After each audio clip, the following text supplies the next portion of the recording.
let's talk Reels for new business owners. When you've got a new business and you're wanting to start posting on social media, Reels is such a great place to start because it gets your business in front of new eyes. Reels are a really good way to get in front of new followers, new audience members.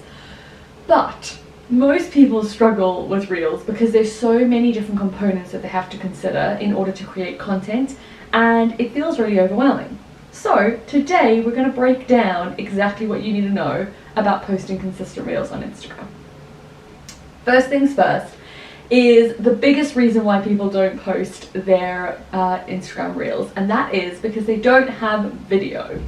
A lot of people are really good at taking pictures, but they really have not gotten into the habit of just taking video of their everyday life. And this is something that is so critical in Reel creation. And what I always recommend my clients is that you get at least 10 B-roll videos. So if you don't know what a B-roll is, it's just a short clip of you doing something, or a short clip that is not main content. It's not like this where you're talking to the camera, it's just like observational content. And this could be absolutely anything that you can then put your Reel content over the top of. This can be you just, looking at the camera, smiling. This could be you taking a walk out in nature and walking past the camera. It could be you sitting at your desk, tapping away, working. The videos that get the most views for me are always my meal prep videos, where I'm making myself some scrambled eggs in the morning, or I am blending my soup in my slow cooker. Literally anything that is just you living life. I have picked videos of me sitting reading my book in this very chair, or meditating in the lounge, or sitting out on the deck in the sun, writing in my journal. There's literally loads of examples of B-roll, and they only need to be between 5 and 10 seconds long. So I always recommend to my clients that you plan 10 different B-roll clips, 10 different outfits, and you literally just put aside a day to get your B-roll sorted, because once you make a start, you start to get more and more used to what you need to do and how you need to do it. And once this becomes a habit, everything that you're doing, you'll think, oh, I'll just quickly film 10 seconds of this. Literally so easy. Once you've got your B-roll all sitting on your phone in a little saved folder, it becomes so easy to post a Reel, because you literally go in, pick a video, put some content over the top of it, and you're good to go. So the second thing is the actual content. People struggle with creating content, and when it comes to Reels, this is no different, because you need a really good hook on the screen, and then you need a really good caption in the app as well. So you've got to think about these two, and I always say to my clients to think about them as two separate things. So the first things first is coming up with the hook, the actual attention grabbing, what is going to get the person to stop on your Reel. Your video is one of those elements, but the other thing is going to be the hook that you use. And this will be specifically, looking at how do you grab somebody's attention, tell them a myth, tell them a secret, tell them, the biggest tip, tell them something that is going to stop them in their tracks and think, oh, I need to know this.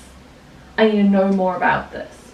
I need to know the answer to this question, or the outcome to what's been posed. Because the more that you can do that and grab somebody's attention, the more likely they are to stay on your Reel and read your caption. Now, when somebody stays on your Reel and reads your caption, the video is just playing on loop in the background, and the more views that you get, the easier it is for the algorithm to know that that piece of content is good content. So it'll start pushing it out to more people, because it'll say this is good content, people are watching it multiple times, we need to show this to more people. So it's really important that you can get somebody not only to hook on the screen, but to also want to read your caption. And this is where your caption becomes really, really valid.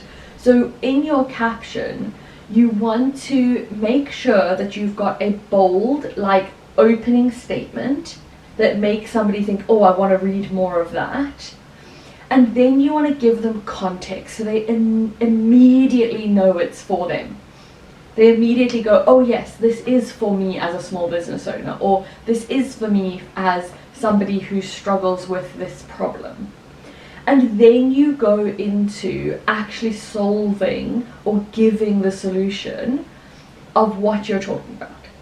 So if I'm going to post, the biggest secret to making sure that you post reels daily, in the caption I'm going to tell people about B-roll, and I'm going to tell them how to film it, how to get a collection of it, what sort of things to focus on, and I'm going to make sure that it's really, really helpful. So that person can go away and they can actually take an action off the back of what you have given them. The next thing is to then have a call to action. So something that you want that person to do. Now, your call to action can absolutely be, get onto download a lead magnet to get onto an email list, buy a product, but it can also just be follow along for more content like this. It can just be about growing your audience when you first start, and then once you have a lead magnet, once you have an offer, you can start to sell those things. So it's always important to be posting regularly, even if you're just asking people for likes and shares to grow your account. Now, I always say to my clients, using something like the caption template, which I've just spoken you through, is going to make posting so much easier. But having something like a list of hooks that you can go to and just tweak and edit and repurpose is also going to be massively valid. So make sure that you are taking the time to think about what are the questions your audience has, what are the things that you could answer for them, how could you make them hook-like. And if any of you want help with this, I have got 30 hooks and 30 caption prompts that you can absolutely have, and it's a fill in the blank. So it's about just finding out how you can make this as easy as possible for yourself. So the next thing is creating off app. So with my offer, the 30 reel captions and 30 reel hooks, these are sent in emails. And I always advise people to open up a Google Doc or a Word document, copy this across, and then edit it in the Word document. Get it completely right, exactly how you want it, and then send it to yourself, whether that is in Instagram Messenger or in WhatsApp from your computer to your phone, or you open the Google Doc on your phone and copy it, however you do it. It doesn't matter how you get it to your phone. But once you've copied that into your clipboard, you can then go into the app, pull your video, copy paste your caption, and suddenly creating a full reel in the actual app takes minutes. And this cuts out all of the potential issues that Instagram throws up around editing issues. I hear so many people say my drafts have disappeared, or I spent ages working on this and then none of the text on the screen came through properly, or my caption didn't pull through properly. You don't want these issues. The longer that you're in the app and flitting back and forth between things and typing things, the more likely it is for the app to actually mess up your text. So it's really important that you actually say to yourself, how do I do this as quickly as possible in the app? And the easiest way to do that is to create offline. So let me talk you through my process of how I actually create a reel. So the first thing I do is film my B-roll and have a folder that I can pull to, ready to go. The second thing that I do is I open up my Google Doc and I work on my caption and my hook, and I make sure that that's completely written and ready to go. I send that over to myself on my phone, copy and paste it into my clipboard. So now I've got my video and I've got my caption. I haven't even opened the Instagram app yet. Then when I open the Instagram app, I will go and find an audio that I want to use. Now there's multiple ways that you can do this. You can look for trending audios, you can go onto a social media page where somebody shares trending audios. It's completely up to you what audio you use, but I will always find an audio and then I will create my reel directly from that reel that I found. So in the bottom square, I will click on the audio button. At the top it'll say create reel using this audio. I click on that and now I'm in my reel page with the audio loaded. I then go into my gallery, I choose the video that I want, I copy and paste in my hook, do any little edits that I need to, text popping up separately, etc. And then I move on to the next screen. I paste in my caption I choose my cover still, and then I go down to topics and I select the topics that are relevant for my business so that Instagram knows what my content is about, and then I post.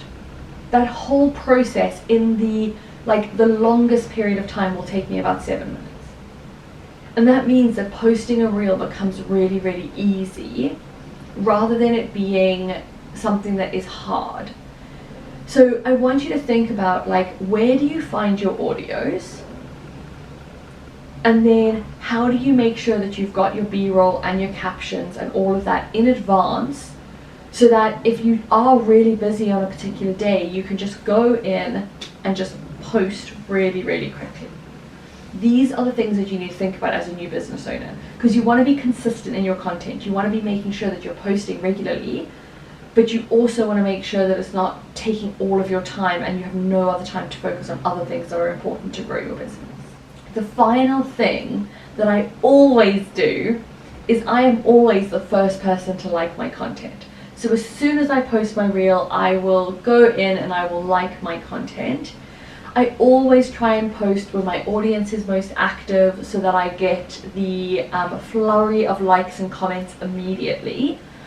And this is really important again for the algorithm. This is really important because if Instagram shows your post to a small group of people and they engage with it, then it's going to push it out to more people. So you want to make sure that your audience list is really clean. You don't have loads of bots and like dummy accounts. And then you want to make sure that you're posting when your audience is most active. And the best way to find this out is to go into your insights, go into your followers, scroll all the way to the bottom of the screen, and it will tell you the active days and times for your own audience. Mine are normally kind of early-ish in the morning and late in the afternoon, kind of like 6 p.m. But it's different for everyone, and different trends and time of year will change this as well. So it's something that you want to pay attention to. The biggest thing is that you don't want to make reels something that is hard to do. You want to find a way to make it as easy as possible. So if you want help building your own reel habits and practices, then please check out the link below for my 30-day reel caption offers. It is going to give you everything that you need to create reels in the easiest possible way. And if you don't want to join that, that's absolutely fine. But take these tips, write them down, and start implementing them, because they will make it easier for you to post regularly. They will make it easier for you to actually take the action and get on social media and start growing an audience. So that's what I'm going to leave you with today. Next week we're going to talk about why posting reels is so hard from a nervous system point of view, and think about how we can start to shift that like nervous energy around being visible and seen. But for now, that's it. Make sure that you like the channel, subscribe, do all of the good things. It really does help us grow. And I cannot wait to talk to you next week.